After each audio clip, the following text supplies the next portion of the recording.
Hi, students. Welcome to the second class of the workshop for the Harvard Art of Programming contest.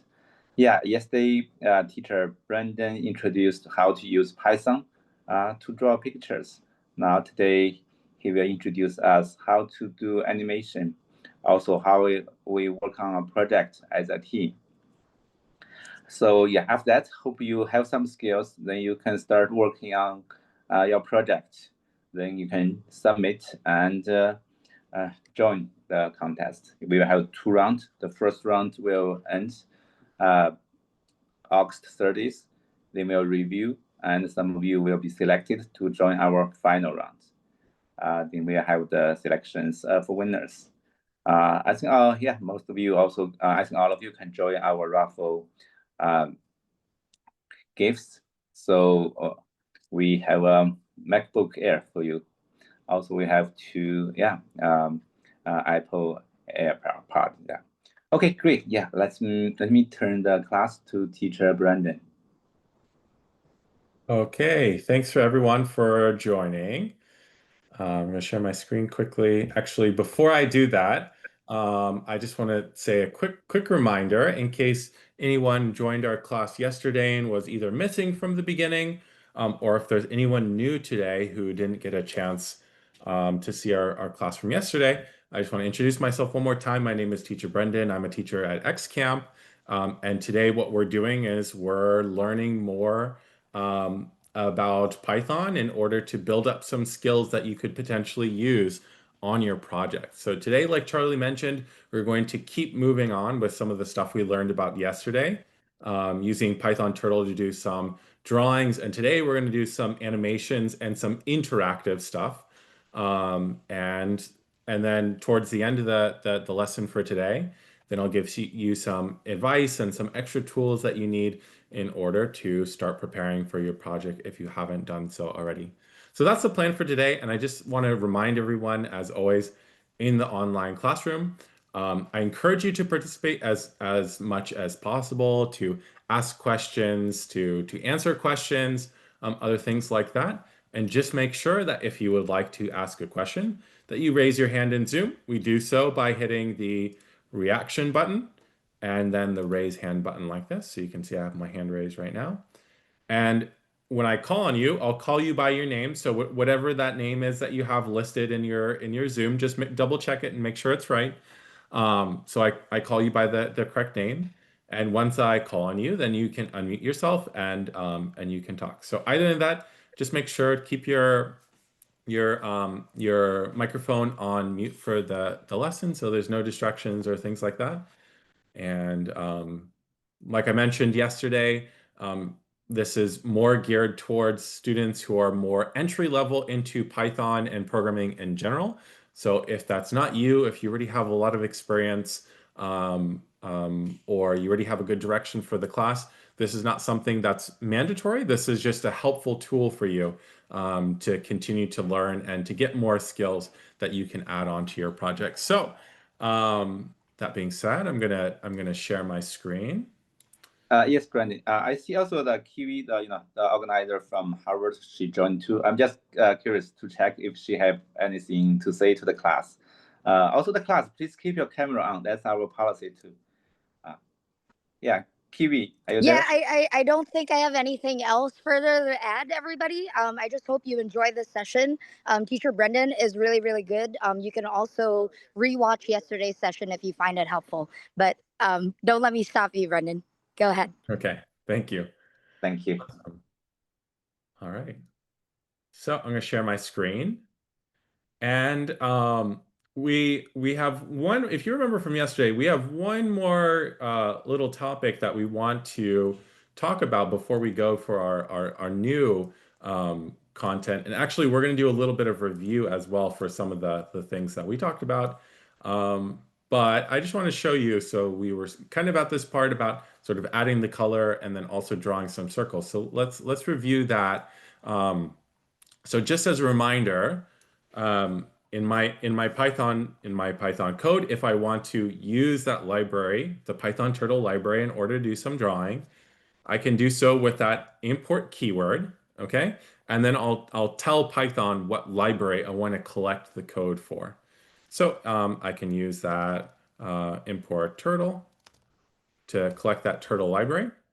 And then from here, I can start using those commands like we learned yesterday, right? And so what we left off on was we had some commands to go forward. So first I need to make myself a turtle. I'm a little lazy today. Let's call my turtle T instead of my turtle. So T equals turtle. So it's the name of my library, dot turtle. And now that I have my turtle, I can move him around the screen. Okay, so I can do T dot forward like this to move him. I can do T dot right or left to turn him in different directions. If you have any errors or your console is not staying open, the window, you can always use the turtle.done command. I think some of the students need this to avoid some errors or keep the window open. And what we'll see is we'll see this graphics window pop up. And this is where we're going to be doing all of our drawing, right? And doing our code from here. So this is my turtle graphics window. And what we realize is that beyond just writing forward and turn a million times, in order to do some more complicated work, we can use the power of some loops. So I can write something like for I in range 4, and I tell Python, hey, I want you to do these 2 lines of code on line 6 and line 7. I want you to repeat them 4 times, okay? And that is going to do the work in order to create that square. So when I run my code, I can see that I just wrote the 2 lines and told Python, do this 4 times, and it was able to complete that, okay? So the last thing we left off was adding some color, adding some some fill color, some pen color, and things like that. So because we were a little bit short on time, I want to go over that one more time so you can remember this is really an important tool to add some color to your project here. If I want to change my pen color, I can use name of my turtle here, dot pen color, like this. And as I mentioned, we have some basic name colors that we can use. As well, there's some there's this website here which I'll share with you guys, which has some I'm going to put this in the chat quickly. This has some name colors that you can take a look at. And also you can use some hex code. So if I take a look at, like, for example, this, oh, that's just regular blue. Let's do something a little different. Let's do this one here. Okay, so the turtle name is called Dark Cyan. So if I really wanted to use this one here, I could change the pen color here and match the text exactly as it is.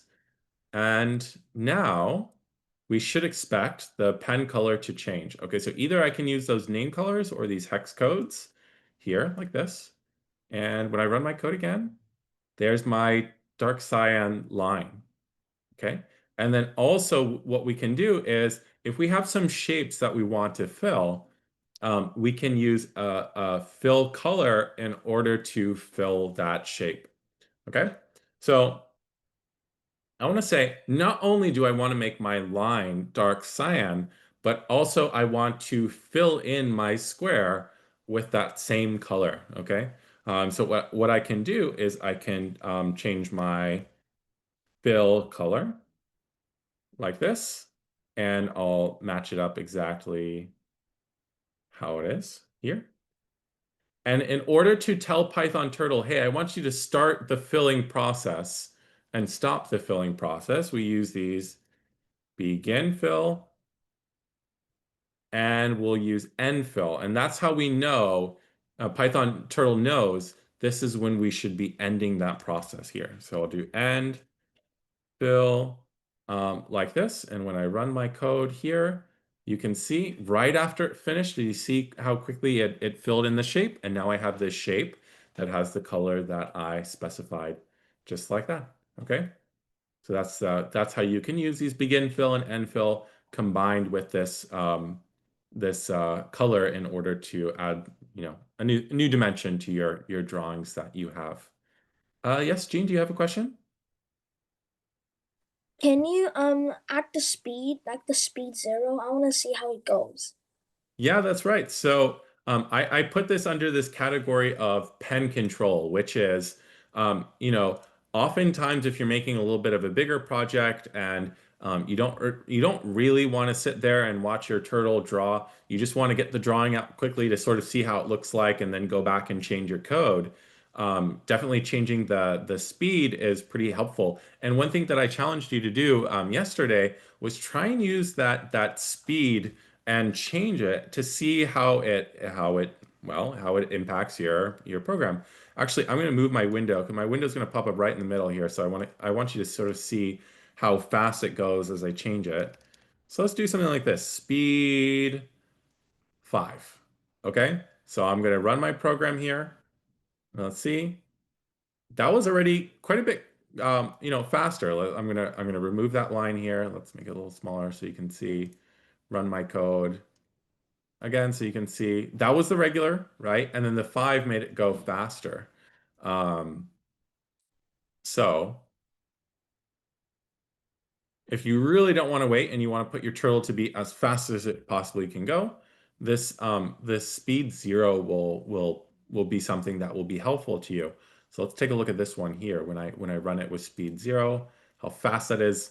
It was a flash on the screen. I could barely see that square being drawn, right? So it was drawn very, very, very quickly and updated on the screen in a blink of an eye, right? Much, much, much faster than if we didn't have this here. So just keep that in mind. The other things that are really helpful for the pen control is to be able to move your pen up and move your pen down.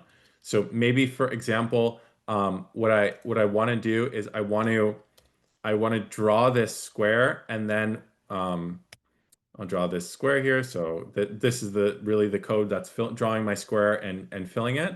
And then what I want to do is I want to move to the side and then draw another one. So maybe what I would do is I would do a T dot pen up to lift my pen up off the page.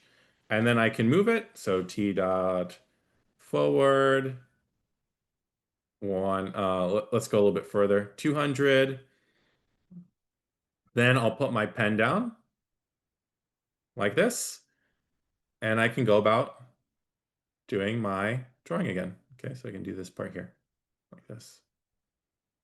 Okay, and if we watch what happens here, do my drawing. I put my pen up, I move to the side here, to the right. I put my pen down to do the drawing again, and then I go and draw my next square. Okay. Arisha, do you have a question? Yeah, so like for the speed, what is like sort of like the default speed of like the Donnie? Okay. Yeah, let's take a look. I think that we can just throw the number out there, but it's kind of fun to sort of play around with the code and sort of see if you can figure out how things are working. So we saw that 5 was a bit faster. So maybe we're closer in the range of 10 or something like that. Let's take a look and see how 10 compares to what we were drawing. Okay, so for example, 5 here. Okay, it looks like 5 is slower than 10, right? So maybe it's like this, right? So something closer to this. All right, that looks it's slower and slower. So I guess as you increase the number, it's getting faster and faster, right? So let's see how 1 looks like, for example. All right, that's definitely slower than the one the default one, right? Look how slow that one is. Maybe 2. That looks pretty similar, right? So let's take a look. Let's compare that.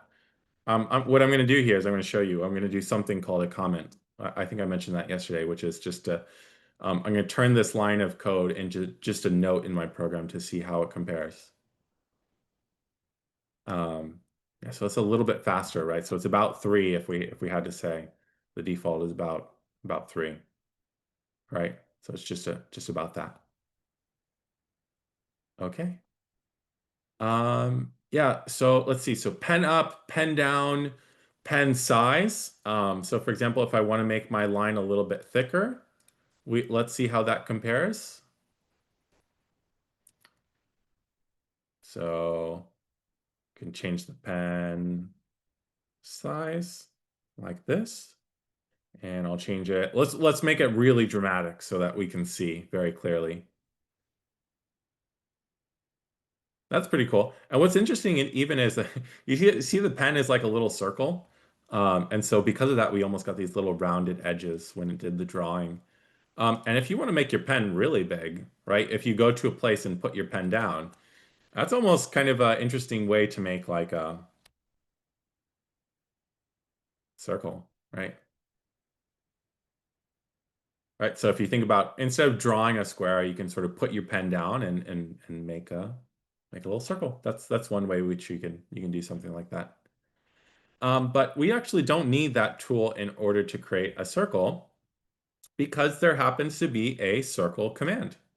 Okay, so how can we do that circle? Well, it's just simply t.circle. Okay, so here I'll use my turtle's name. I'll use circle with 50, and let's watch the code or let's watch the screen to see what happens when I draw this circle of 50. So 50 means what? In this context here. Okay, interesting. 50. What can 50 possibly mean? Let's see what happens when I do 100 and do a comparison with that one. Okay, and actually what I'll do is I'll do the 50 first. And maybe this will help us to make an observation about what this 50 or what this 100 really represents.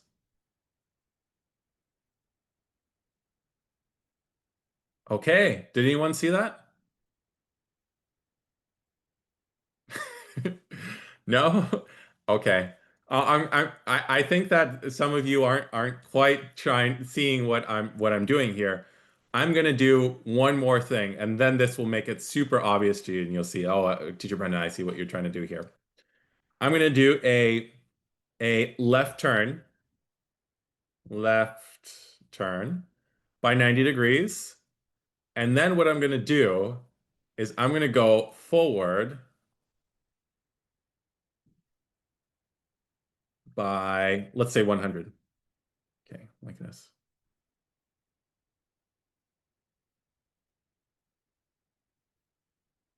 There we go.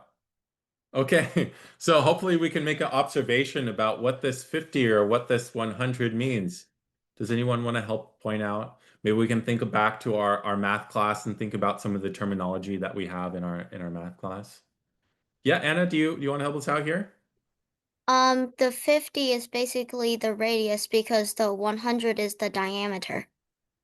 Perfect. Yeah, yeah. So if that's the case, what we can do is we can delete this circle. This one here, and then how could I go to the middle of my circle? How far should I move this forward, Anna? You should move it forward to get to the middle of the circle by 50. By 50? Okay, let's give this a try. Perfect. So now I've arrived at the middle of the circle, and that's specifically because when I put in this number 50 here, or any of these numbers, what this really means is this is talking about the distance from the edge of the circle to the center of the circle, right? We're talking about the radius of the circle. And so that's what this representation means. So if you need to draw circles or do something like that and do some sort of symmetry or start from the middle or stuff like that, just keep in mind that that's what the 50 means. It means that this is the radius of the circle. So that's pretty cool. If I wanted to draw it in the opposite direction, maybe you want to do something like that. Let me show you here. Let's make it a little bit bigger so we can see. Did you see how my circle looped around like this counterclockwise? Let's watch this time here. And that was pretty cool. It went around the other direction. And that's because I went in the negative direction here. So just be aware. Watch one more time the difference here. One more time. So I loop around here. And do you see how I'm going up and around? I'm going in the counterclockwise direction against the clock versus in this direction here. It's going down and around in the clockwise direction. So depending sort of how you want to create your circle and make it move, just keep that in mind. Yes, Anna, do you have a question? My question is, if you like want to go like the opposite direction in the way of the circle, but still go like above from where you started from instead of going negative, how would you like do that? That's a great question. I think that we should have enough tools to play around with this to try and make it work. Should we try and write one more command or one or two more commands or sort of change our circle thing in order to make it do that? Okay. How about if we were to turn? Would that impact things at all? Like, what if I were to change the direction that I was facing in? So just remember by default, if we take a look at our turtle is facing towards the right. How would it be different if maybe we were facing towards the left? Should we give that a try? So let's do a left or right turn. I suppose it doesn't really matter. By 180 degrees to face towards the other side. And then let's draw our circle and sort of see how that compares. So I'm going to do t.circle 100. Okay, so I'll do that. This, we'll see. Interesting. So that one went down and around in that direction, right? Versus if I do the circle before,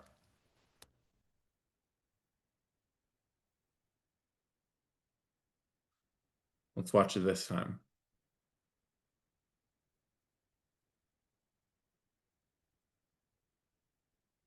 Interesting, right? Okay, maybe we can start to make some observations. So, okay, I did that. I turned, and then let's do the same thing. Let's make these ones, let's change the pen color so we can see actually, yeah, let's change the pen color so we can see it better, the difference. And let's make this a little bit bigger. And what we'll do is we'll now make these circles going opposite like this. Okay, let's run our code and watch. That one goes up and around, and this one goes down and around. And then this one goes up and around. And that one goes down and around. Do you guys see? So I suppose that the observation that we can make from this is that whether we're going in the clockwise or counterclockwise direction, we can control if we want to go in the upwards direction or in the downwards direction with our drawing simply by the positioning of where our turtle is starting from, right? So just keep that in mind. If you want to draw in the upwards direction or downwards direction, you want to think about naturally the turtle is going to be going in this counterclockwise direction unless you tell it to go in the other direction. And going up or down, right? Keep that in mind based on how it's actually going to be doing the turn. And you can simply start your turtle moving in the other way in order to combat that if you need. So hopefully this is proof for you guys to believe me that regardless if we're going in the positive direction or the negative direction, we should be able to go in the upwards direction or in the downwards direction, right? Okay, so if I wanted to match it exactly, which let's say I want to get rid of these bottom ones here, which circles should I erase to get rid of those bottom ones? Not sure. Should we take a look? So how about this one? Is that one the top one or the bottom one? Let's see. Okay, so that was the top one. Okay, that was the top one, and the other one. There's the bottom one, right? So here are my circles. Okay, so let's see. More time. There's the one that goes in that direction. There's the one that goes in the other direction. Ta-da! Okay, great. Now we've done the same circle, right? Just going in the other direction, and both of them were going upwards, right? I just had to make sure that I did that turn in between to make it start in the other direction. Okay. All right. So hopefully, Anna, that was enough proof for you to believe me that we can do it. So beyond just using this circle command to draw circles, actually we have the ability to do much more. And this is where things, at least I find, get pretty interesting with this, is that there's a second value that we can place inside of our circle command. And what this is going to control is this is going to draw a portion of a circle, or in the case of these partial circles, we can think about them as really what they are in geometry, which are arcs. So sort of this curved shape, a part of a circle. So for example, if I wanted to draw half of my circle or some semicircle, I can do that. I can do t dot circle. I'll first specify how big my circle should be. So let's say it should be 200. And then I'll specify how much of it I want to draw. So 180 would say, hey, draw half of that circle. So let's take a look. And there's that half of my circle like this. That half, that semicircle. Yeah, and you can draw quarters of a circle by doing 45, 3/4 of a circle by 270, right? And you can use those angles to control it how you want. And here's where things get really, really interesting, which is I can actually use the circle command in order to draw some polygons. Let me show you what I'm talking about. This part's a little tricky. This last value here, I'm going to show you here what it looks like. This last value here is going to represent how many lines should be used in order to draw the circle, okay, or the number of sides, right? So for example, if I were to draw a circle of size 200 and I wanted to draw 360 degrees of it, well, 360 is the entire circle, so this is saying draw the entire circle. And the last value says draw that circle using 3 lines. What shape am I creating?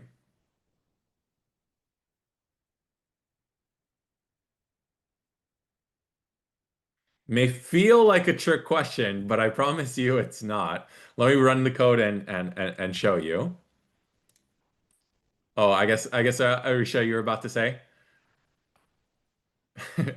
triangle, right? Triangle. This gave me a triangle. So I guess Arisha, I won't spoil it for you on this one. Do you want to tell us what this one draws? It's gonna be an octagon. Very good.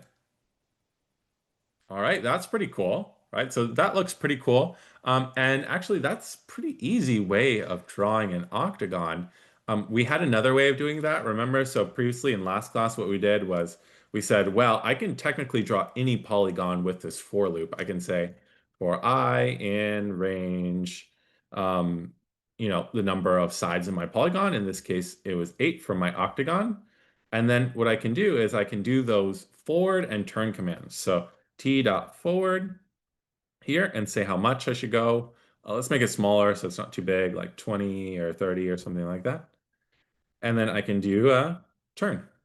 Okay, and we figured out what that internal angle or that angle should be that we're turning on by doing 360 and doing a little bit of arithmetic, right? Some division. And I'll divide by the number of sides in my polygon like this. Okay, so I'll do that turn. And I'll just continuously do that in a loop. So let's see if we get an octagon, and there we get our octagon. Okay. Now it looks a little bit different. Let me show you here. So t dot circle here. Let's do it like 50 and 360 and 8. So let's see how it compares. So there's one, there's the other. Do you see how this octagon kind of started going in the upwards direction versus my other one? Because I said teed up forward first, it went flat. So obviously, if you wanted to sort of rotate your polygon, just make sure that you change the starting angle first before you draw it, and then you'd be able to get that sort of flat shape if needed. Okay, so that's pretty cool. Can draw half of a square. Let's take a look at like something like this. So here, okay, let's take a look. Okay, so this says, hey, use the 50 for the length, 180 to draw half, and I want you to use four sides or four steps. So when I wrote my code one more time, you can see 1, 2, 3, 4, or that half of my octagon. You can almost think about this as like a square that got opened up, right? Because drawing the portion of octagon. So yeah, we can do all sorts of fun stuff with that in order to create some shapes. And then I left you this challenge in order to do that. This one you definitely could have done by drawing some triangles and turning and stuff like that. This one you may have been able to do, but maybe this is a little bit challenging. Actually, don't worry. I'm going to show you some code about how we can write this code and make it a little bit simpler than maybe we would know how to do so far.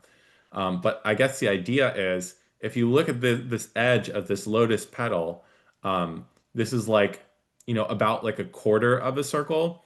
So what we could do for those lotus edges is we can do something like this, where I draw a quarter of a circle. How do I draw a quarter of a circle? Well, first I say how big the side should be, and then I specify how much of it. In this case, I want to draw a quarter of it, right? So half of the circle would be 180. I split that in parts again. That would be something like 45, right? And I just need the two values because I want this sort of smooth edge, right? So that's how I can draw one portion of it, right? And sort of, thinking about how big it should be, right? Sort of matching it up. Oh, that looks pretty wide, right? Maybe it's a little bit smaller than that, right? So here's my edge, maybe a little smaller. And then what we would do is we'd turn and come back in the other direction. So we'd turn, come back, and connect, and just sort of continuously do that. And what we can do is we can utilize some loops in order to continuously draw those petals and then go ahead and draw the stem. Okay. So yeah, like I mentioned, that was a pretty good foundation that we were able to build up with everything we learned yesterday. And so some of those other things that we didn't cover yet that I just want to remind you about that we have all those tools on, or we learned all that stuff about variables and data types before we even learned what Python turtle was, like how, I can store some text information in something that we call a string by using some quotation marks, right? Something like this, right? So I can use some text information. I can have some numbers that we use, right? Some number that I can store in this variable. I can use this Boolean value, which is a true or false value, which we'll see a little bit more of today. And with those things, I can do even more. Like I can do some math. Like for example, I can do something like this, which would do some calculations like how we're used to in our math classes. We can use loops like how we saw in order to repeat some lines like for I in range 5, print hello. So something like this to do some repetitive work. And then, as you just saw, we did some turtle basic commands like forwards and backwards and left and right and pen up and pen down and, drawing circles, stuff like that. And then the styling with the pen color, fill color, pen size, name colors, hex codes, and stuff like that. Okay, so we're going to build off of all that stuff today. I totally don't expect that you memorize all that stuff. So don't worry. I'll make sure to, anytime we do, reference things of what we learned yesterday, I'll make sure to go in the appropriate amount of detail so you can sort of refresh your mind. All this stuff, it takes practice, right? You have to write a bunch of code, and at some point you're going to say, oh, how does that work again? What's that command, or what's that tool that I need to use in order to write that code? Happens all the time, and we can just sort of look things up, or ask people for help, or other stuff like that. So now I want to introduce you to a new tool that is going to be extremely useful as we start to write programs that are more than just 5 or 10 or 15 lines of code, which at the moment, that's really all we've done, right? Is we've worked on these tiny little drawings or these little, codes that print things out or stuff like that. But the reality is that bigger projects will require a lot more code. And as you start to write more code, what is inevitable is that you will start to lose track of what you're doing in your code, and it will start to become difficult to read and to follow your own logic. So even though you've written the code yourself, at some point you're going to get stuck as you just start adding more and more code. And so as programmers, right, as coders, what we want to do is we want to organize our code as best as we possibly can so that we can cleanly understand what we're doing, have other people understand what we're doing if we need help or we're collaborating with others. And in reality, we want our code to be able to be so simple that as we add, hundreds and thousands of lines of code, that we can sort of have these little units of these pieces that we can go to, and we can sort of read and understand what's happening. So one thing that you might think about is, let's say, for example, I have my room in my house and I throw all of my toys and my clothes and all that kind of stuff all over the place. If for some reason I want to go and say, oh, where is this item? Where did I put this shirt? Or where did I put my notebook, or things like that? If it's all messy and unorganized, and there's no labels of where things are, or there's no compartments for where things belong, it's very challenging to figure out where things are. Where are these items that I need? Versus if I were to organize and clean up my room, and maybe I have a box over here, and this box says, this is where I store my pencils, and this is a place where I store my shirts, then it becomes a lot easier for me to go to somewhere and see, okay, this is the place where we have this specific item. And then I can go and look in that smaller space and find what I'm looking for. So in that same idea, I'm going to introduce you to a topic called functions, which is going to help us create these little containers, or these little places that we can store chunks of code that have some functionality. And there's going to be a lot of benefits for it. Like I said, number one is we are going to be able to very cleanly read our code and see what's happening. It's going to keep it nice and organized. And then we're going to have this other benefit of, when we write these functions, it will allow us to write a chunk of code once and to be able to call that code and say, hey, execute that code as many times as I potentially want to. Okay, so it's kind of like a little bit of a recipe, right? It's the steps of how to do a specific task, and then I can just say, hey, do this task, cook this food, or clean this thing, and it will go and execute that code. All right, so how are we, before we start writing some functions, let's see some example. And I want to show you this example here of maybe how you would have drawn that lotus without any knowledge of functions, and sort of just using the tools that we have. So I might do something like this, where I have this code that draws, like I mentioned, very shortly ago, about drawing one petal at a time. So what I can do is I can sort of, do a loop that draws the circle, or the portion of the circle here, maybe 90 degrees or 45 degrees or something like that. And then I do the turn, And then remember the loop will say, hey, do this 2 times. So then I'll do the circle again to bring me back to where I was. Here, let me show you so you can believe me. And this code here should draw my pedal here. Do you see how it went down?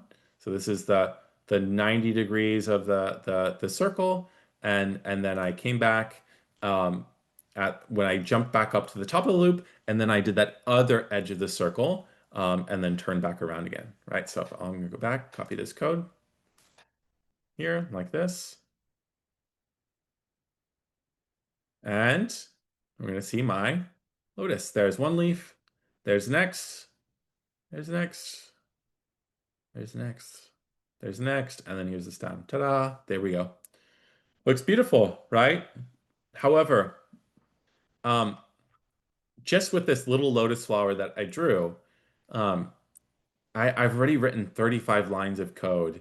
And if there's something wrong with my code and there's something wrong with one of the petals, and I need to go and fix it, it's going to be challenging for me as my project grows to really figure out what's going on, where's the line of code that I need to go to fix the problem, and we want to find a better way to organize that.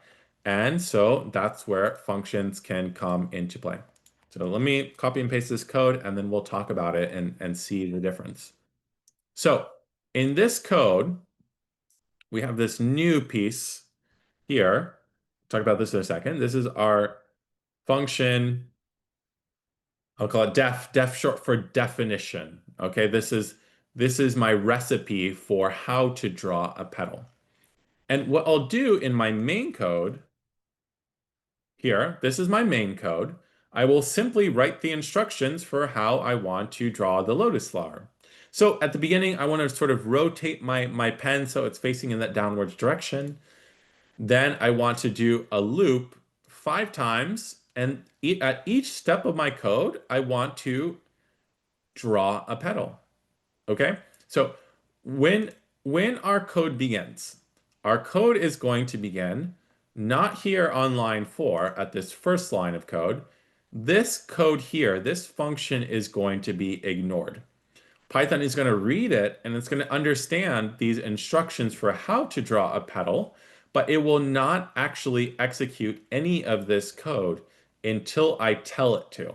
Okay, this is what we call calling a function.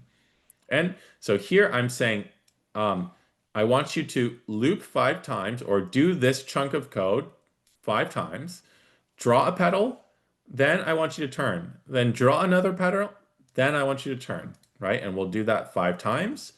And then finally at the end, we'll do our turn, and then we'll do our circle for the stem. So essentially this should be the same code that we just did before. And the drawing looks exactly the same. But if I'm looking at my code and I want to figure out what's going wrong, or someone else is trying to help me to figure out how my code works, this is a lot easier to read and understand what's going on, because I can say, okay, this line of code means loop 5 times, and this line of code says draw a petal. So I suppose what I'm supposed to do is I'm supposed to draw 5 petals. Okay, now how do we draw a petal? Great, I can jump up to line 4 to figure out the instructions on how I draw a petal. And so what I can do is, I can have this loop here, and this loop controls how we actually want to draw a petal, right? So I can loop twice, and this part here will draw the circle, the side of the leaf, the side of the circle, and then it will turn and then come back around again. So this piece of code is a lot easier to read and understand. Again, 30 plus lines of repetitive code versus only like 13 or so. I guess if you remove the comments and remove the spaces, about 13, less than 15 lines of code that I've written that does the exact same thing as what I showed you on the left side, but it's easier for me to read and follow. And then if I want to draw more petals, like for example, if I wanted to draw 7 petals, for example, right? It's a very small change for me to do in my code. And just with me changing one number, let's see what happens. Okay, there's 1, 2, 3, 4, 5. 6, and 7. So I didn't have to rewrite, and my Lotus is a little crooked. I have to fix it. But very small changes, right, are needed in order to drastically change my code. In the other version, I would have had to draw on more petals and change it in that way. Now, could we have done something like this, where we said, well, Teacher Brendan, technically you don't need to do that. I can sort of take this chunk of code from here, and maybe what we can do is we can sort of put this piece here like this, and it will do the same thing, right? It'll do the same thing. And you would be right. We could put loops and loops. This concept is called nested loops. And while this is a perfectly good solution in order to solve the same problem, you're slightly making it more complicated by sort of creating this nested logic. And it naturally, it's hard for our brains to follow this version versus when we look at this line of code here that says, hey, draw this petal 7 times. This is a lot simpler for our brain to follow versus having chunks of logic. And when we create big projects, there's going to be small chunks of logic that are within the main logic. So for example, maybe I have a game, right? So I'll have some logic for the main instructions of my game, and along the way, I'll be doing some smaller subtasks like move the character to the side, or make the character jump, or draw a little star to say good job, or things like that. Putting those little sub chunks of coding logic into a function will really help you to organize your code, make it a lot cleaner and easier to follow. And then whenever you want to use it, you can just call that function, right? So let me show you one more time here. So here's my petal. I want you guys to believe me. This does nothing, right? This code, nothing, right? Nothing happens in this case. Python reads my function. It understands what should happen, but nothing really happens until the point that I actually call my function. So nothing will happen at all until this line of code happens. Well, I suppose this line will happen, right? But this line 4 will never be executed until I tell it, hey, draw petal. Okay? And actually, functions shouldn't be too scary because we have been seeing this all along the way. Does anyone want to give me an example of a function that we already used, that we learned about yesterday? Well, not just yesterday. I guess we were talking about this in the review today, too, a little bit. What's this one? Right? I see print and I see the open and close braces. Well, this is a function. This is me telling Python, hey, I want you to execute that code that defines what should happen when I print something. Now, we put some text inside of here, so looks slightly different, but I want you to sort of keep that in your brain, that in Python or in programming in general, most of the time with functions, we have these open and close parentheses. If I see a word that's followed by these parentheses, usually this is the idea that I want some function to be executed. Okay, so let's look at the key difference here. This one here has the word definite. This means I am defining, or I am putting out the instructions of how my function should work, what code should be executed if I want to say hello, right? These are the instructions of what should happen. I want to say hello, right? But like I said, nothing happens until I actually use that function name like this, and I use that open and closed parentheses like this, okay? So there it's executed. Without it, it is not, okay? So with that function in mind, I want to go one step further and to show you that our functions actually can do two things. They can accept some information, and they can send back some information back as well. So let's say, for example, I'm going to extend this example here. So I'm going to say, not only do I want to say hello, I want to say hello to a specific person. So if I wanted to say hello to a specific person, well, this function is not very helpful to me because this will just say hello. And then if I wanted to say hello to a specific person, I would have to say hello, teacher Brendan, right? Something like this. And then you say, well, what if you want to say hello to someone else? I would copy my code and paste it and say hello. Okay, we'd have to, put someone else like Jim or something like that. Hello, Jim, right? Here, I can do something like that. And then obviously I call my function, say hello, Jim. But this is no good, right? We want to be able to have this function that's reusable in different ways. And so, for example, what we can do is we can send some information to our program, to our function, and in our function, we will use that. So, for example, I'm going to put in this value here. Let me go to this next piece here. I'm going to put in something that we call a parameter. Okay? These parameters are the values that we want to send into our function to be able to use. Okay? So for example, in my function, I want to have a parameter called name. And we can think of this as a variable inside that lives inside of my function. And so what I'll do is instead of saying hello, teacher Brendan, like this, I'll say hello plus name plus the exclamation mark at the end. And that way, my function is now a lot more flexible. It's reusable in different ways. So I can say hello.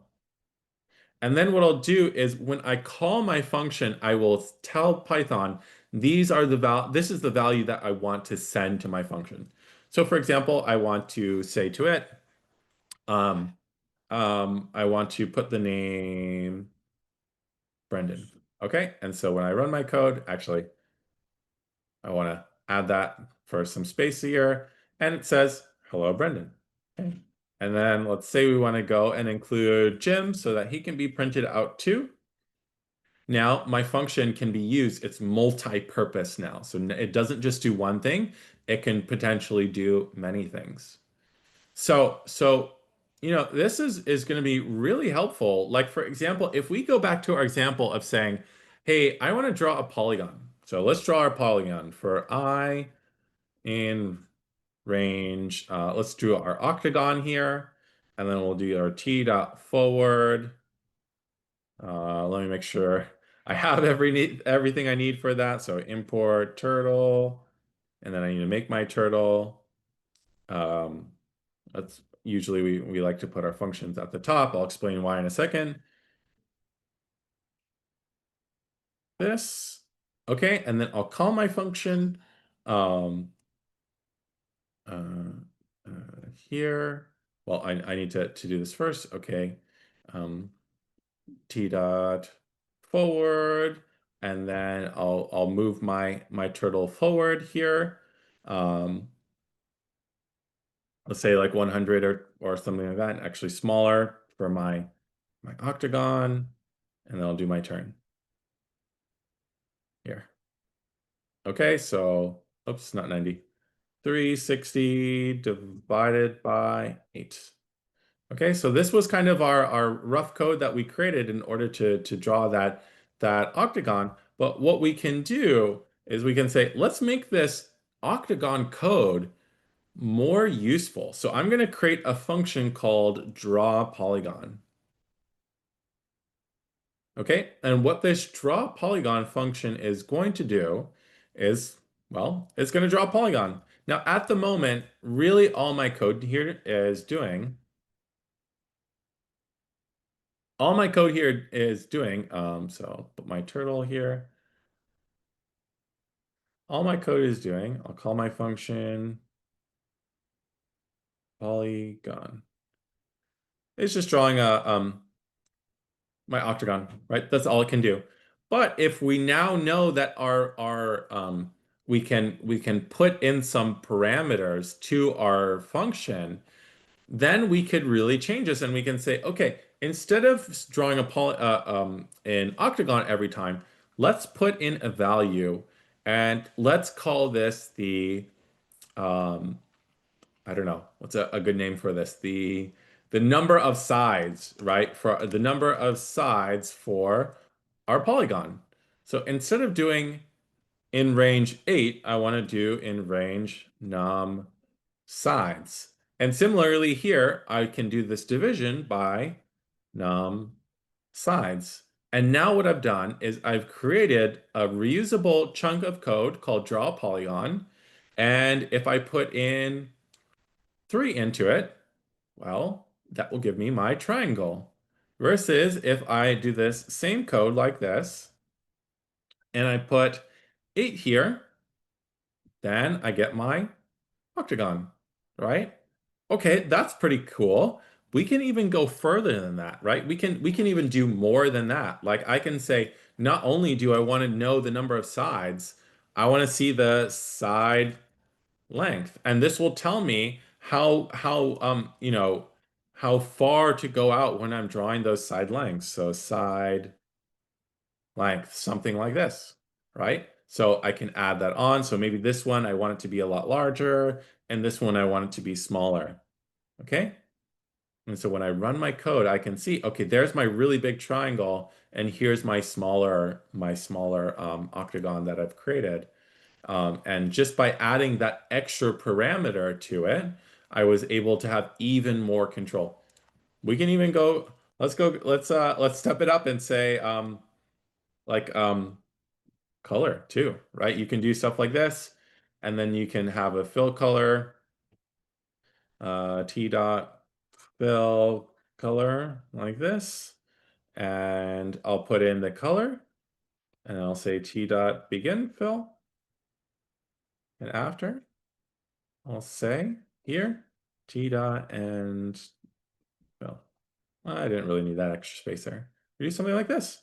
I could say, okay, this first triangle, I want it to be red, and then after this octagon, I want it to be green. Okay, and I run my code there. What am I missing? Fill color. T dot fill color. There we go. So there's my red, and there's my green.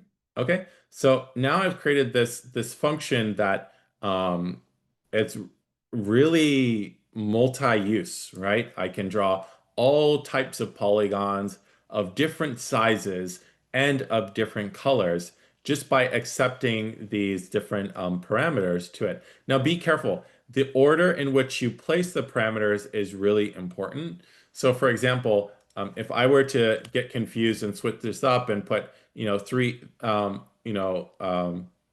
like 3 here and 300 here, then it's not going to understand that this was really meant to be the size and this was really meant to be the number of sides. They need to be exactly in the order that they are defined. Okay, so make sure that you're very careful and you look at your definition and make sure that when we place these values into our function that we call, these are what we call arguments to our function. So these are the arguments for my function. You really want to make sure that they're in the right order, so that they match up with what's expected. Because in this case here, if I were to put in, like, for example, a string like this, I should expect an error here, right? It says, oh no, oops, let me fix that here. It says for I in range num sides, type error, string object cannot be interpreted as an integer. So just make sure that you are aware of that piece. Oh no, I accidentally made my window really small. Oh no, how did I do that? There we go. That was weird. Okay, cool. Yeah, so I guess that kind of shows you some of the power of these functions, and sort of how we can use them in order to not just sort of organize our code, but also be able to reuse our code in different ways that can be really helpful. One thing that I wanted to show you that you might be interested to do, you might not be, is to write some text on your screen in Python Turtle. So for example, we have this write command that I wanted to show you here. Actually, let's just copy this whole example here. See what's going on. Like this. So I have this, so here's my function definition. It's called draw kindness message and accepts these two parameters. The first one is called message and the second one is called color. And so it'll set the pen color first, and then it'll use this write command in order to write the message on the screen. And then this write command, we could just write some text in there, but also it allows you to sort of change the font and the size, and if you want to make it bold or italic or stuff like that. I just wanted to show you a little example in case you're curious about something like this. So I'm going to run my code and show you what happens. So first it drew that first one when the function was first called. Okay, so let's put this to the side so you can see a little bit better. So at first I called my function with this text here called be kind, with this little heart, sparkly heart emoji. And I said, I want this one to be pink. So that value went second. And then I'm using this also pretty interesting command called go to, which remember we can sort of think about our canvas as this two-dimensional coordinate plane, right? So I can say, hey, go to this XY position, go downwards by 50 units, and then I'll call my function again, right? Like this here. And then I can move down again and I can call my function again one more time with some other text, some other color. How would we get rid of the lines if we really wanted to? T dot pen up. Actually, there's a little shortcut I'll show you here. A lot of the Python turtle commands have shortcuts like pen up and pen down. Like this.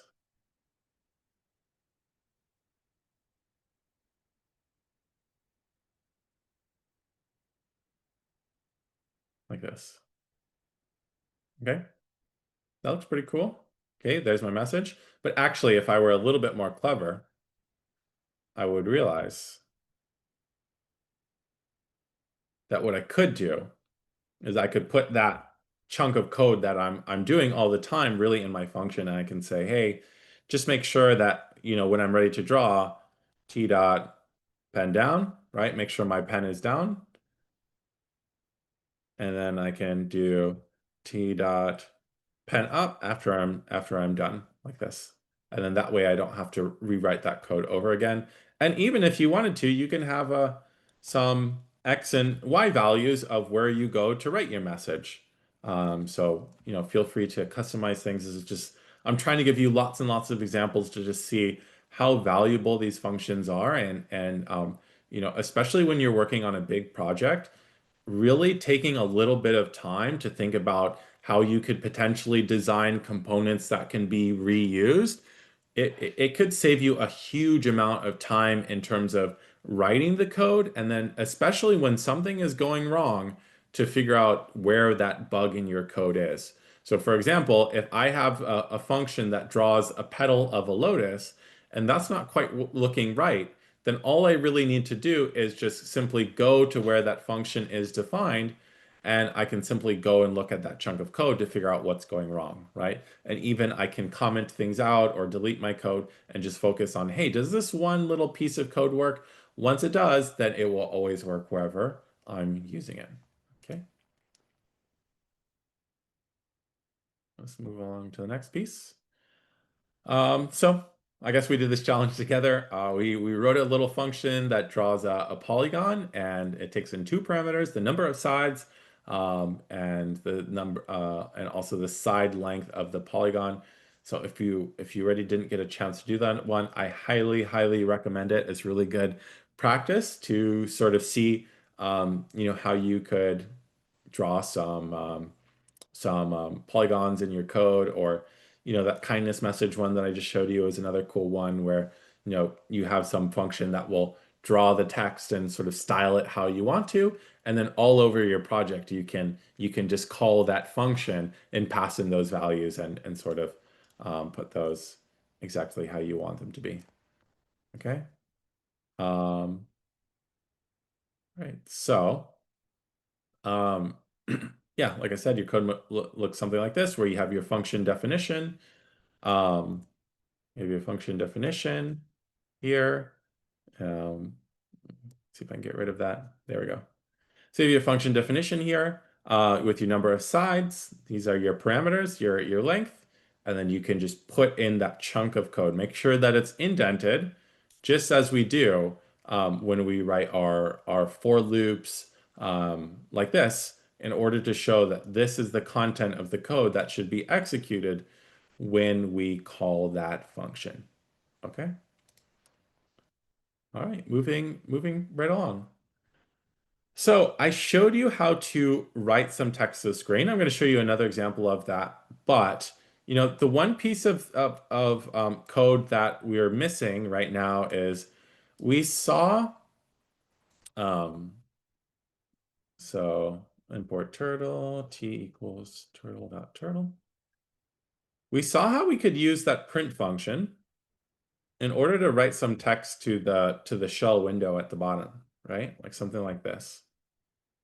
And that's pretty cool, right? I get some text at the bottom, but we wanted to see how we can write that text to the screen. So I showed you that write command, but the other thing that we were doing last class is that we were collecting some input from the user. So how could we do that in this context?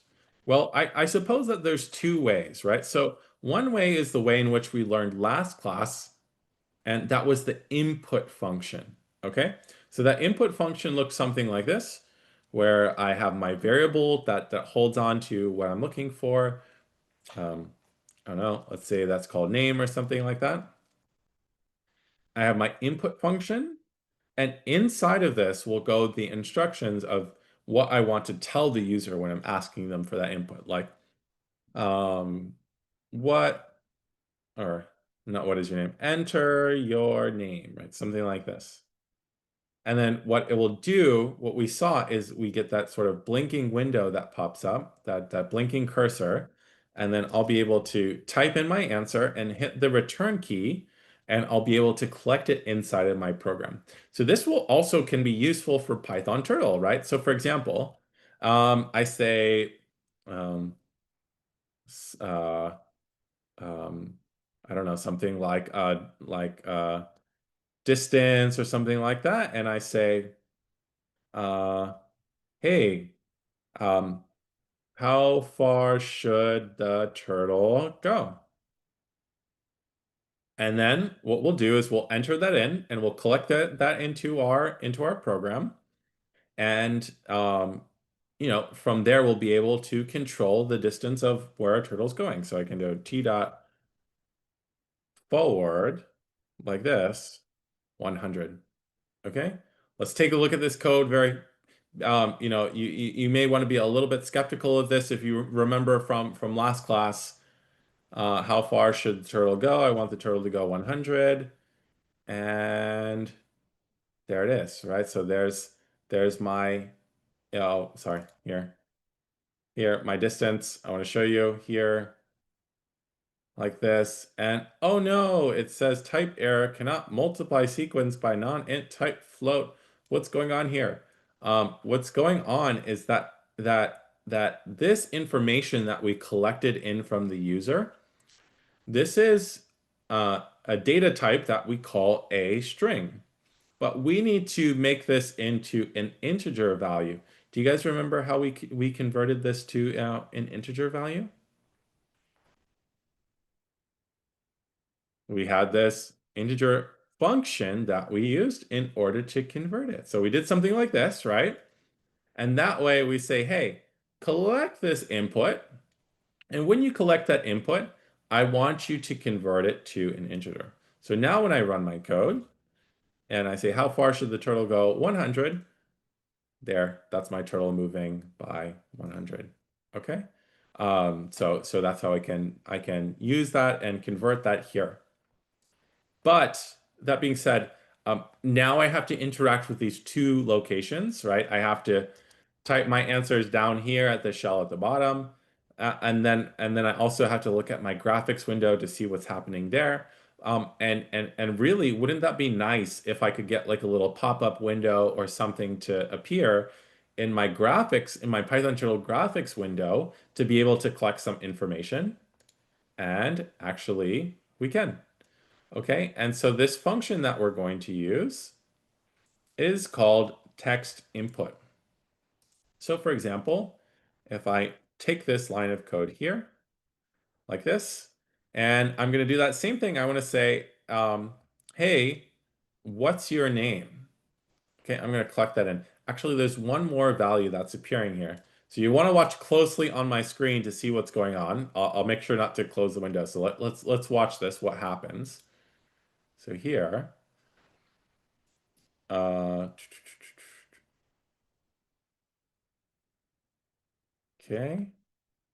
So I need to fix my text input.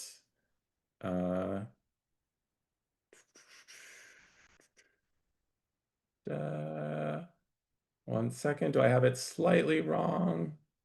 Let me double check this.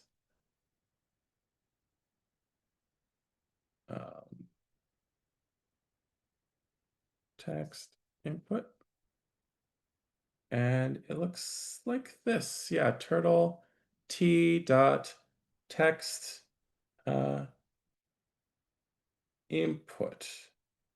Okay, so it looks something similar. So I have this slightly, oh, hold on, I need to get rid of my annotations. Okay. Okay, so I just need to fix this. I have my turtle dot text input. Let's try this here. Let me fix this. And okay, so this first value that we're going to put in is my this title of my window, and the second portion is going to be the value that pops up here. So do you see this pop-up window that we have up here? So this pop-up window is where we're going to collect that input. So here I'll say my name, and I enter it, and then nothing happens, right? I haven't done anything with that input. And so the next thing that I'll want to do is I want to use that in some way. Okay, so now that I have that input, I can do whatever I want with it. I can write it to the screen. I can do other things like that. So for example, let's use this one here. Let's see this fancy style. Actually, let's just copy this here and take a look.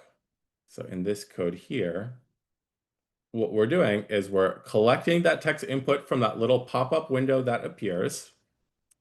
And then what we'll do, well, we can do it as many times. So this one will say, hey, what's your word? What's your name? And then what's your kindness word? And then what we'll do is we'll use this write command to write a message to the string, to the screen. And there's some fancy thing that's happening. I'm going to explain this in a second. This piece we've seen, right? This helps us to control the styling of how that's drawn. So let's watch this here. So my pop-up window, what's your name? I write my name. You can click the OK. What's your favorite kindness word? Mine is thank you. And then it writes my message, hello, Brendan, and then remember to be thank you. Okay, so there's my little message there. So that's how I can collect information, not from the shell window from the bottom, but actually from the little pop-up window that appears here. Now, I said pay attention to this little message here, because with our regular input, we just had one value. And so the difference is that it asks you, hey, what do you want to call your pop-up window to be? So do you see how I named mine kindness quest here? So that, I'll cancel it out. So you can see that this is the little title of the window that appears. And then this is the prompt or the message that asks you to write it in some way.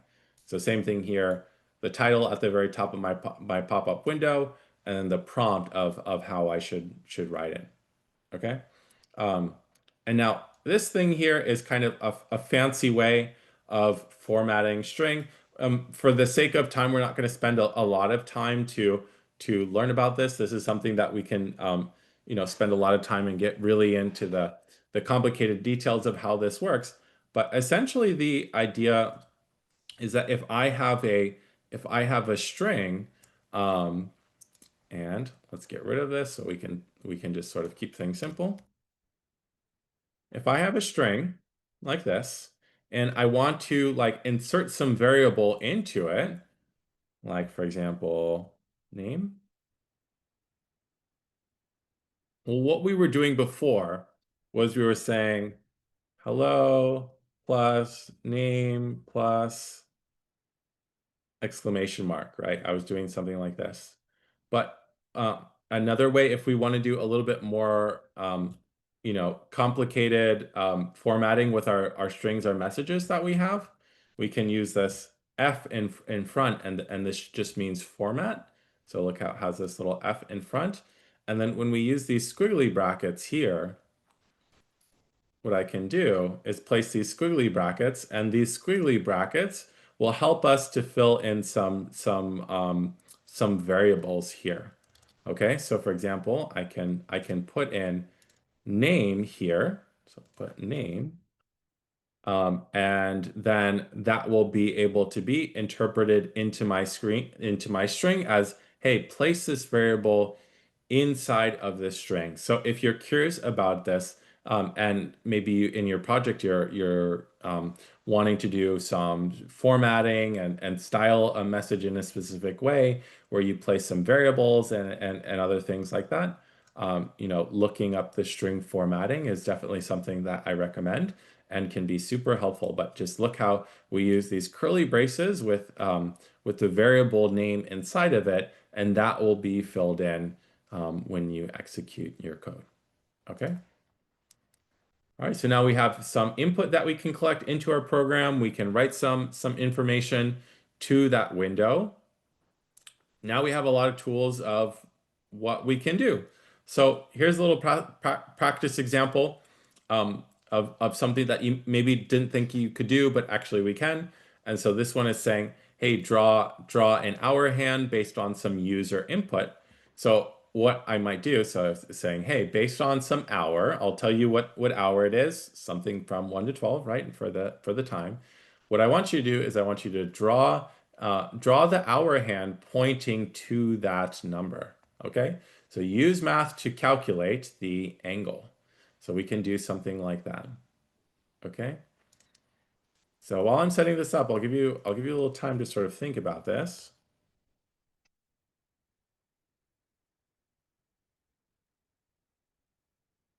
So it's saying, hey, draw an hour hand with my clock, okay?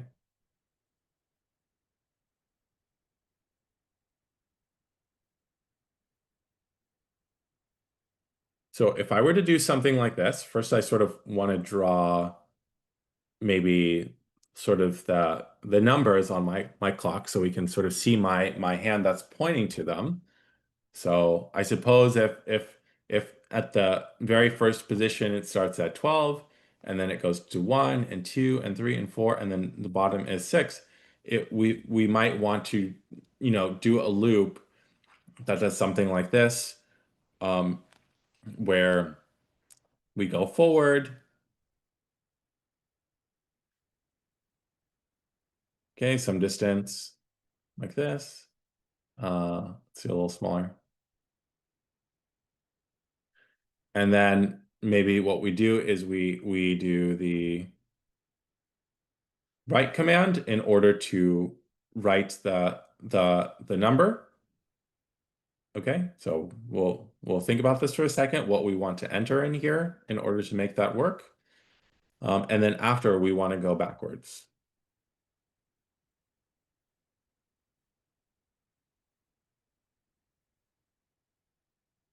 And then I think at each time what I want to do is I want to turn to sort of get myself in the next position of how to draw that clock. So if I'm thinking about that, in this case here, right, what does anyone know what's the angle difference of sort of the hour markers on the clock? Yeah, Chang'en, do you know? I think it's 30 degrees. So yeah, maybe it would be something like this. Let's first just write the same number every time so we can sort of keep that simple and sort of think about how that might work. Oops, what did I write? T dot right. T dot right. Okay, so I think that's starting to look pretty good, right? I have the right idea. One thing that I want to do is I want to before I actually do the going forward and back part, probably what I want to do is I want to put my pen up first, so I don't draw that actual line, and then I can put my pen down. And then same thing when I'm going backwards.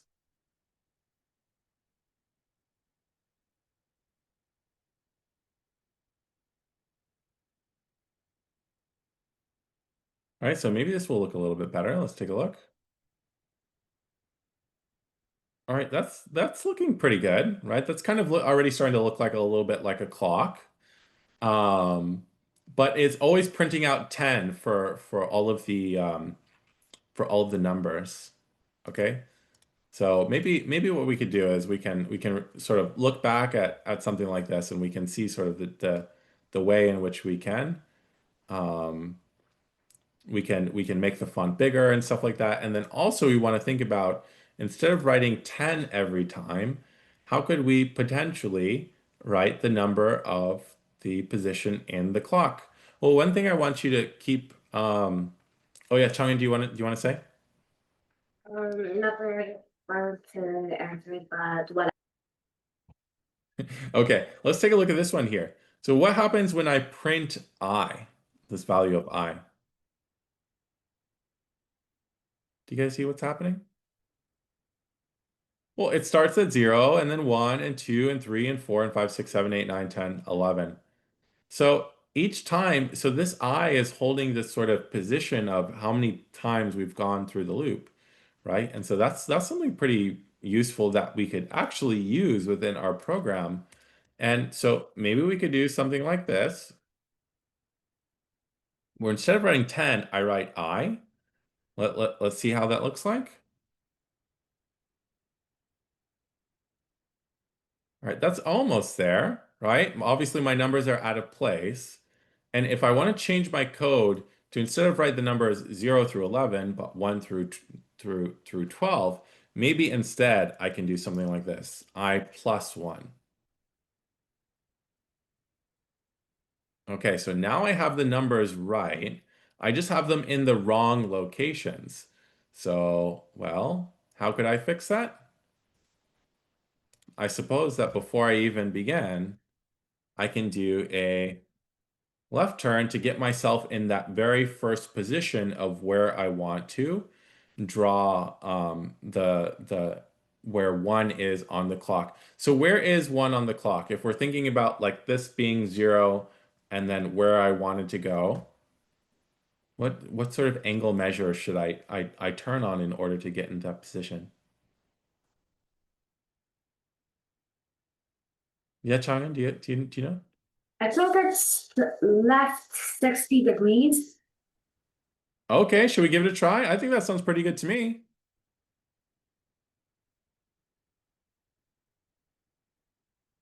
Awesome. That looks really good, right? 60 degrees would take me to the position of 1 is, and then it'll sort of wrap around and draw the rest of the clock. And so really my next task here is to take some input in order to sorry, wrong slide here. Take some input in order to know what time you want to enter. So for example, in our example here, we could say something like t dot text input. And here, when I click that text input, I'm going to say, what hour do you want to draw? Okay, and don't forget that for this text input, I need 2 values. The first one is what I want to say as the title of my my input window. So I'm going to do something like, I don't know, hour, something like that. Okay. So I'll collect that input into a variable. Okay. And then hopefully I can use it in order to draw. But we need to be very careful, right? Because this is collecting some text input or a string. And what we're going to enter is actually an integer value to be the hour that we want to draw. Okay, so if that's the case, if that's what we should do, then we need to make sure that we convert it. And then we just need to do our last step, which is to draw the hour hand. So maybe I do a turn to the angle that I want to draw, and then I'll do a t dot forward here by, I don't know, let's say like 60. I guess hour hands are a little bit smaller, right? So maybe something like 40 to draw that hour hand. All right, so let's do a little bit of math here in order to turn at that angle that we want to. Actually, Neve, do you have a question? I have to go. Oh, okay. Yeah, don't worry about it because it's being recorded right now. So if you want to watch the rest of it, you can, okay? Bye. Okay, bye, Neve. All right. All right, who's going to help me out in order to turn at the angle needed in order to draw my hour hand? Yeah, Chang'an, yeah, go ahead. So, for I in range hour minus 1,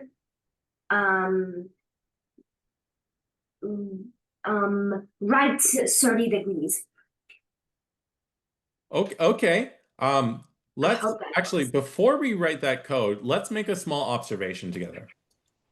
And what I want us to observe is, without even writing any extra code, let's see where this is drawn. So this will tell us where our turtle is finishing up facing.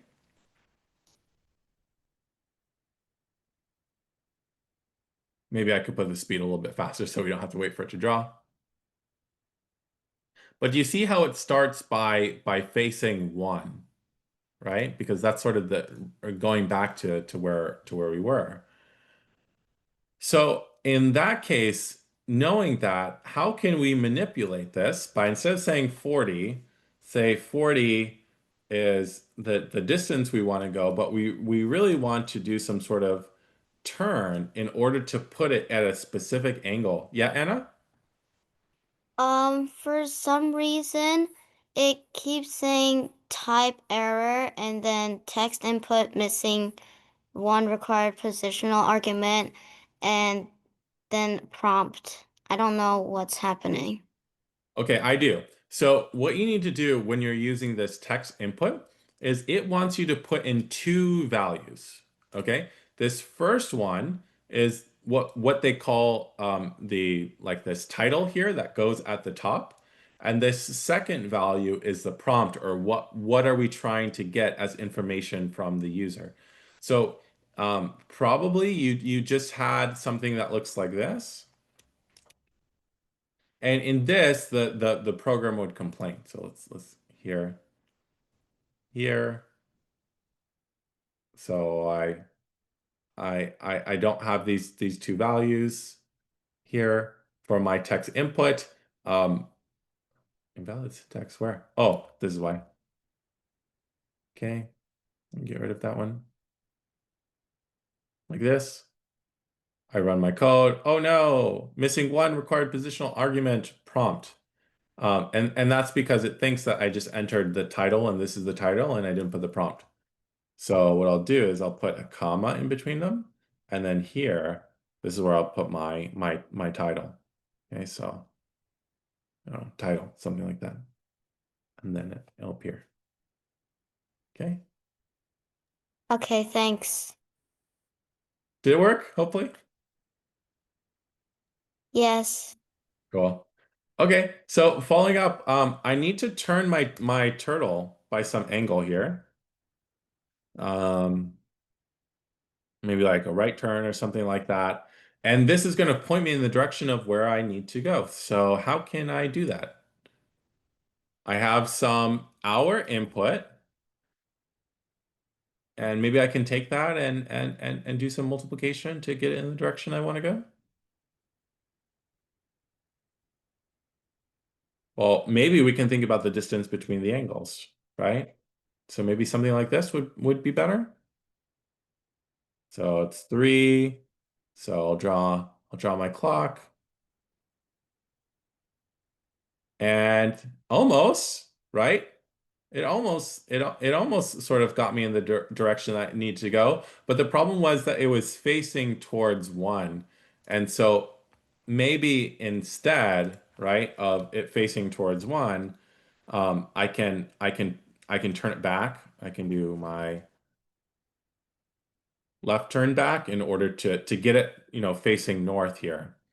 So I can turn left by 30 degrees. Let's increase the speed.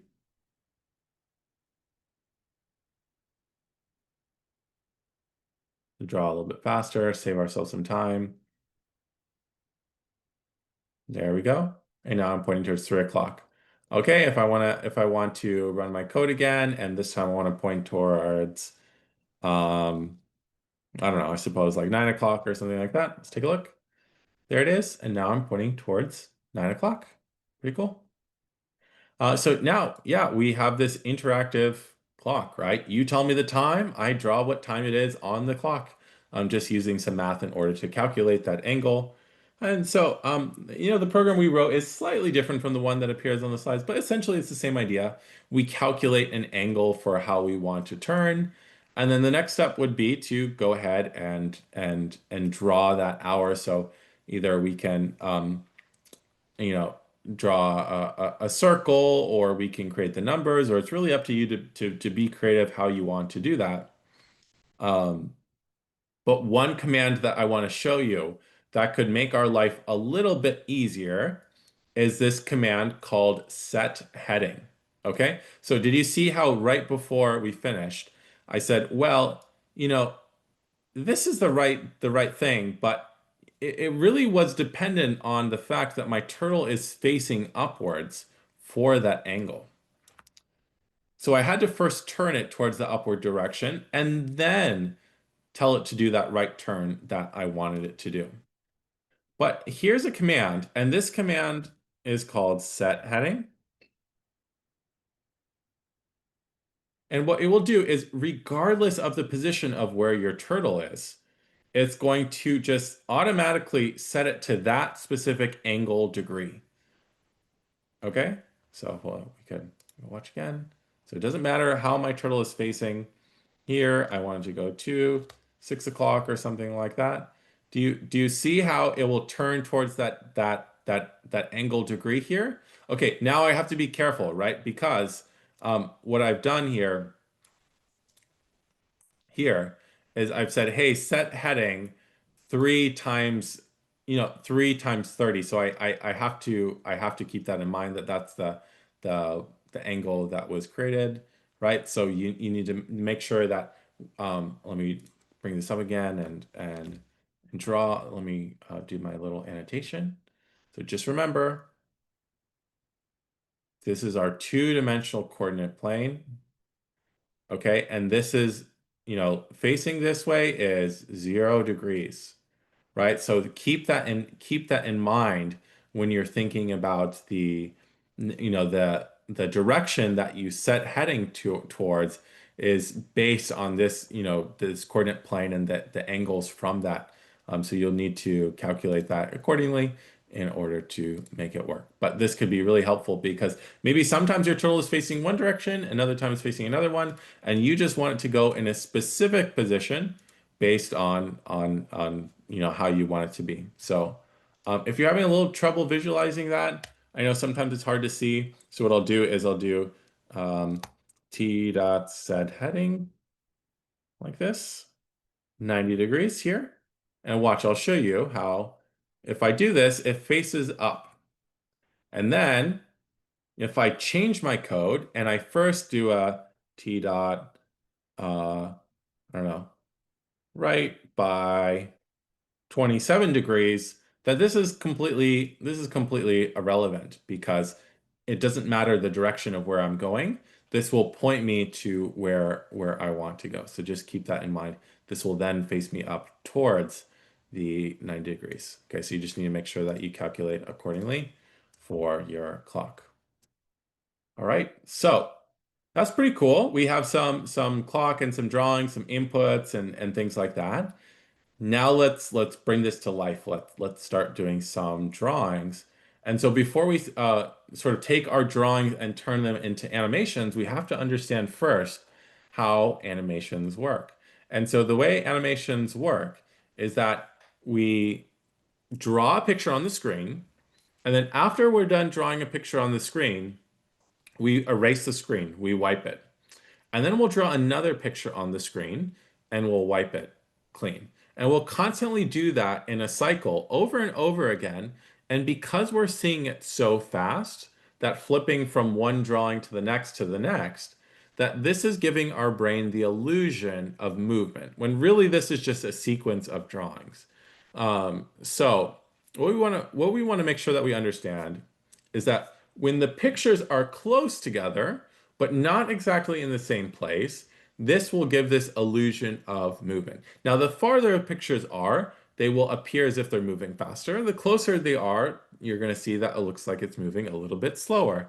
And that's something that we can use in order to manipulate it. And sort of, if you're thinking about, well, how many pictures do I need to draw on the screen? So as long as you're drawing more than about 10 pictures or more in a second, that's about enough to trick our brain into thinking that we're seeing movement. If we do too few photos in a second, then we'll just see the flashes of the photos, and our brain won't be tricked to thinking that this is actually an animation. And so we need to keep that in mind. So these two keywords that we often hear when we're talking about animation are this idea of a frame, or this is the individual drawing, the little picture that we have that we're drawing. We refer to that as a frame in animation. And then FPS is a common acronym. And this stands for frames per second, or how many pictures do you want to draw on the screen in a second, okay? So we know how to do drawings, right? We already learned how to do tons of drawings. You can draw circles and squares and polygons and flowers and clocks and all that kind of stuff. But really what we want to do is we want to create this loop. This loop is going to, loop and be what we sort of control for the animation part. So what this loop will do is I'll make sure I clear the screen, then I'll draw my picture, and then I'll repeat back to the original step again. So for example, if my job was to draw some ball on the screen that's moving, what I do is I would draw that ball, I would wipe the screen, and then I would do that again. I would draw my ball just slightly to the side, I would wipe the screen, and I would do that over again. So that's the magic of showing that animation. And we need to wipe that screen, right? If we don't do it, why clear the screen? If we don't do it, then we have this trail of our image. So let's go over that one of how to draw that ball. We do t dot circle like this, right? Say for example, it's of size 100. Okay, so we want to do that, and we want to do it in a loop. Maybe 100 or something like that. And what I'll do is I'll just make sure that I'll put my pen down. Or we learned that we can put our pen down. And then after I do it, I'll put my pen up and I'll move forward by something small, like 10 or something like that. Maybe even smaller, like 5. Okay, so this code here is going to loop, continuously draw circles, and then sort of move a little bit and then draw, another circle. So it's kind of drawing the circle and then drawing the circle and drawing the circle. So let me move this and we can sort of see how it looks like and what we need to fix and all that kind of stuff here. So I run my code. There's my circle. There's my next circle. Right. So I have two major problems. Number one is the drawing of the circle process is way too slow. And so I'm not really tricking my brain into sort of thinking this is animation. It's way too slow. It looks cool, but we also have that problem of the trail, right? So in order to do that, we need to make sure that we clear the screen. Okay, so we need to control the speed. Do you guys remember how I can control the speed? With the speed command, right? So maybe we would do something like this, t.speed. And this one was the fastest possible. And then after I've changed the speed of my turtle, that's going to help me sort of be able to flash the images faster. What I want to do is I want to use this clear command in order to clear the screen. Okay. I can do something like this. All right. So when I run my code, there's my little ball animation moving across the screen. And that's pretty cool, right? It's definitely a lot better than what I had before. But we want to take it one step further, which is we have this flickering on the screen. We want to understand why and how can we resolve that flickering that we see on the screen.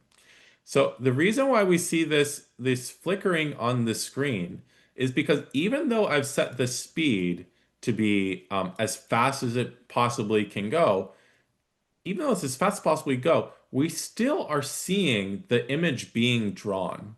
And because of that, that flicker of the image being drawn really fast, we're just seeing it sort of jump, at each frame, and we don't really get this smooth animation.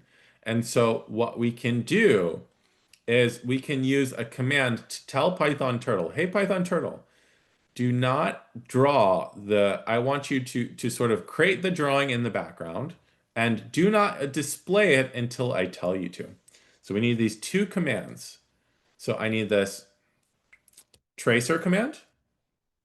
Okay, this tracer command. And then after I use this tracer command, I'm going to use this update command. Okay, this update command. Now, notice that these commands, I am not updating the turtle. I'm not telling the turtle to not render the drawing. I need to tell the screen to not update that. So in order to make that setup, I need to create a screen. Okay, the way in which I can create a screen is by this line of code, by saying, hey, Python Turtle, create me a screen. And then here's my screen. Now that I have a screen, what I can do is I can say to the screen, don't display my drawing for my turtle until I tell you to. Okay, so it'll do something like this.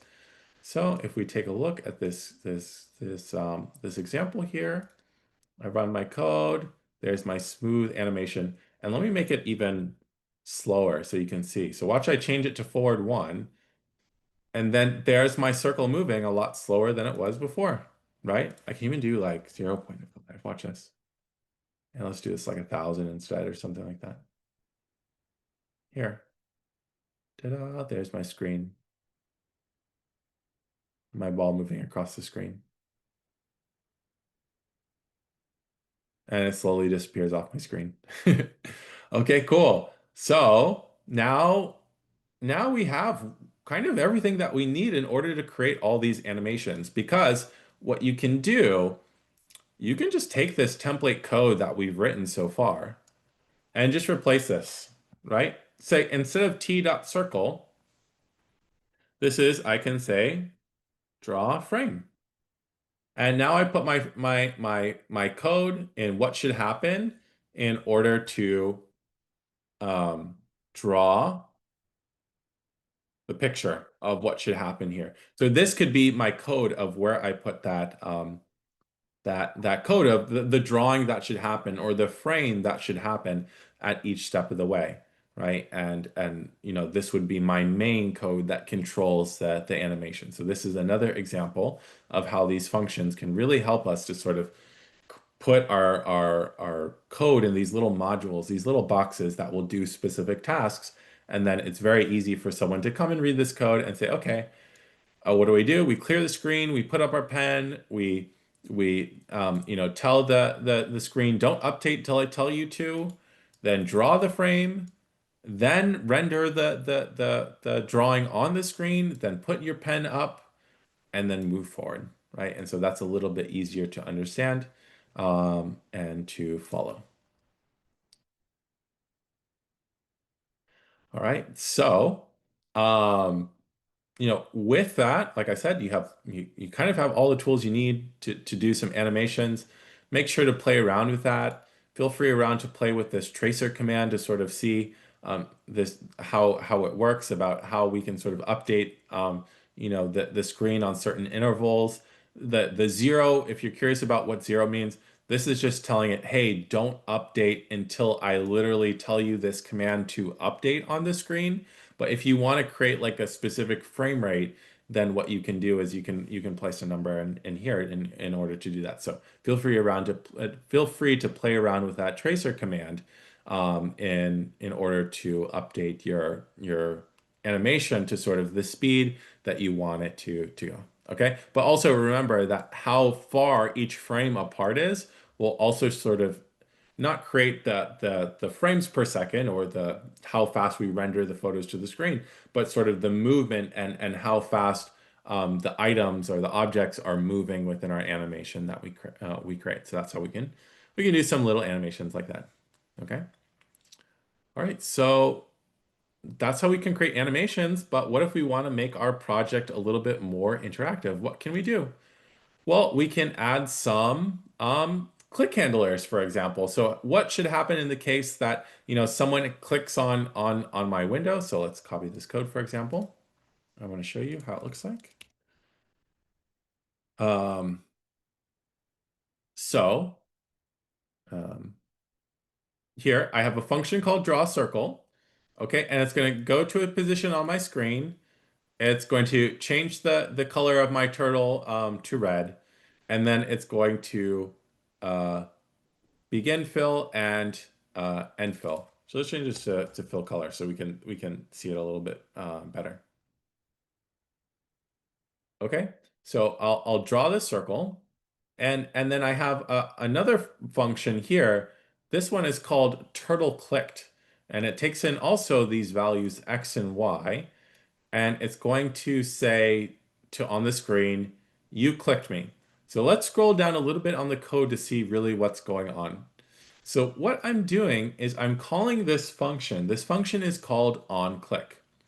And this onClick function, when I call it, I will pass to it the name of the function that should be called when someone clicks, specifically on the turtle. Okay? So we can use this one here. So I'll run my code here. I want to show you. I have to be very precise. When I click on the turtle, it says, hey, you clicked me, right? And because I created this click handler, right? I said, here, these are the instructions here of what should happen when you click on the turtle. Now, this is a little bit interesting, right? So I always, in the function that I put to my onClick handler here, it needs to put two values, okay? Typically, we call them x and y because they are the coordinate positions of where the person clicked on the screen with their mouse. But you could obviously name them how you like. But you need to make sure that there are these two values. And those are going to be the position of where we clicked on the screen, okay? So this is collecting in that information of where we clicked. Here, I didn't do anything with it, but you definitely could if you want to. And then if you want to go beyond that and say, I don't care if someone clicks on the turtle, I just want to you know, collect the information when someone clicks on the screen. What we can do is we can create this sort of screen listener. So this line of code listens to what's happening on the screen. And as long as I have that, I can do this line of code here, which will get that information. So we'll get the screen, the screen that we have, and it will say, hey, when someone clicks on the screen, I want you to call this function. This function is called draw circle. So when I run this code here, again, nothing happens. When I click on the screen, do you guys see how it went to that location there? Click on the screen over here and drew that circle there. So now I have some interaction, right? Wherever I go to here, I'm going to move there. I'm going to draw my circle how I wanted, right? So here, when I click on the screen, it should draw the circle. Obviously, it creates the line behind because I didn't put my pen up or pen down, but you could change that how you wanted. So now I have some interaction with my drawing. Okay. So another thing that you could potentially add into your project is keyboard input. So for example, let's say you wanted to create some game and you want to listen to when the player or you, if you're the player, is entering some up, down, left, or right keys. Well, what we would need for that is we would need well, again, we'll need the screen. And then what we'll do is we'll have this on key function. And then what we'll do is we'll call the function that should be executed when we press the key. And then after, we need to specify what key are we going to listen to. So we need this listener here. So on our screen, we'll have this listener. And when I move with pressing the up key, then I want to move up. So it's going to set turtle towards the upwards direction, and it's going to move forwards, okay? If I press the down key, it's going to set the direction that it's heading to the negative direction, and then it will move forwards 20. So let's see what happens when I run my code here. So I need my pop-up window is behind me. So here, okay. And when I have my up and down keys, do you see? It's moving. If I press it faster, then it's moving faster, turning, moving in the other direction. Look, and I'm sort of creating this drawing on the screen from doing that like this, okay? So that's how I can handle some keyboard input. Obviously, you can listen to all these different types of keys, not just up, down, left, and right. So, I put this as the example because this is the most common of what students might want to use in their project. But you could also listen to WASD or return key or other things like that. So you can look up that piece if you're interested in using it. Okay. So you can create some interaction within your project. So, up until this point, we have lots and lots of tools of what you can create within your project. And although I did some very specific practice examples, there's so many different directions of where you can go, right? In terms of animation and clicking with your mouse and entering keyboard input, or having the text window pop up to enter some information, or writing some text to the screen, or so many other things like that. We're really at this point where you should have a lot of tools to be able to create your project. And so now I want to spend some time to focus on giving you some advice on making sure that this is as smooth as a project as you can possibly create. So, one of the things that we as coders realize is that once we start writing code and adding more code and adding more code on top of it, we can start to make our code more messy than we intended. And oftentimes we plan or we set out in our head to create something that we think is easier than it actually is until you actually go and sit down to write the code for.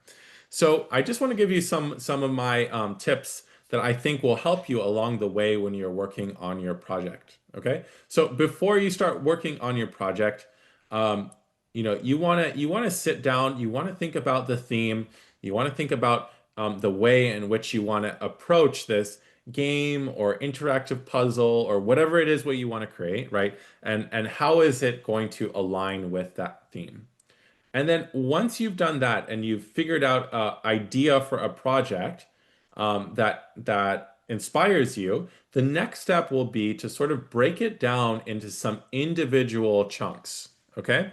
And even if you're a professional coder and this is your job, they do the exact same thing. They break down the big project into these smaller chunks of code that are a lot easier. And we can say, okay, today what I'm going to do is I'm going to focus on writing this piece of code that's responsible for drawing the star in my animation. Okay?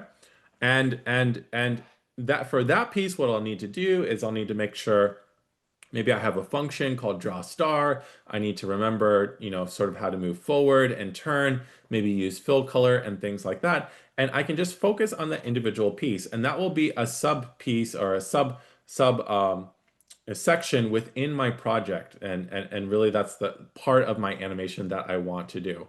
So instead of thinking big picture and saying, okay, I need to draw this, this, and this, really break it down into the individual steps and say, these are the components that I will need to add together in order to make my project work. And I can work them on them individually, one step at a time. Okay, so break that big problem into smaller steps, and that will really, really help you out and make sure that you don't get confused.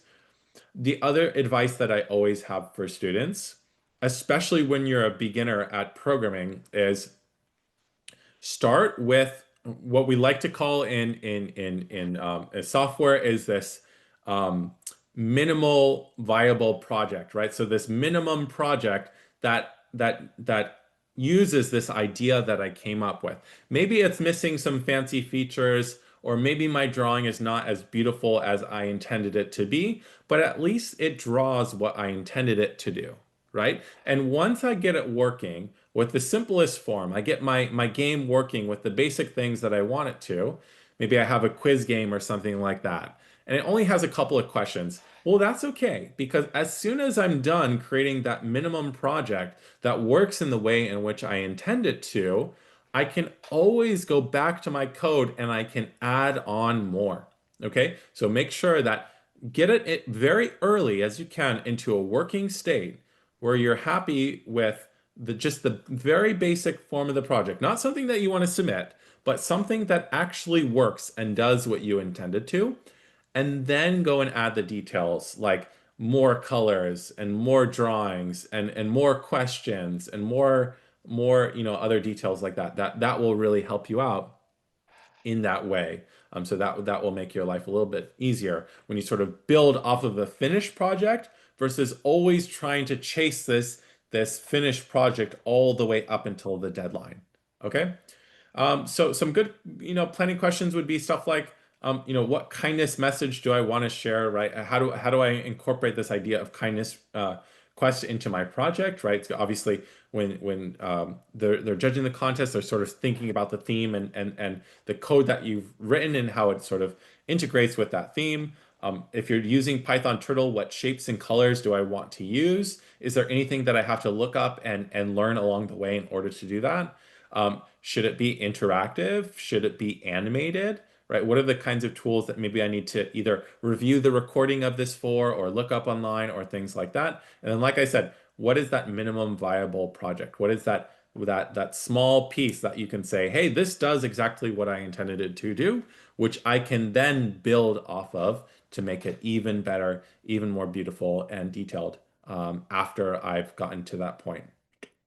For the development, I really encourage you, draw out your design first. This is very common practice, is first, get out a pencil and paper, sketch out the design of how you want it to look like. This will give you some tips on how you want to do your drawings. Next you want to sort of think about some of those coding basics, shapes and layouts that you need to set up for your project. And then from there, you can add on your colors and styling and all that kind of stuff. And then on top of that, you'll add any interacting animation, sort of those extra pieces that sort of finish off the project. And then just make sure that you test everything, right? Really sort of think about those different cases within your game or your project. Think about when the user enters the wrong information and things like that, and make sure that you have considered those types of situations. So these are my tips in order to help you get started with your project. I hope that the class was helpful for you and that this gives you some inspiration and ideas on how you can get started with your project. And I wish you the best of luck, right? So good luck on the project. I hope that you guys all enjoyed this little two session class, and hopefully you guys learned a lot and are feeling confident and inspired to go work on your project. Okay. All right. So I'm going to turn it over back to Charlie. Yes. Thank you so much, Brandon, for another 2 hours of lesson. Oops. Can you hear me? Yeah, that's great. Yeah, I think that's a lot of content. Yeah, students, hope you go back and use that and do a project. You may have your partner schemes. We may need to discuss this over this. Yeah. So, okay, Kiwi, are you still there? Do you want Yes, to say I'm still something? Yes. here. Yes, I think please. I just want to remind the students, this is only the beginning of your coding experience. So practice makes perfect. I think teacher Brendan will agree with that. And then for the contest, I just want to remind everybody that you need to think about the kindness quest, right?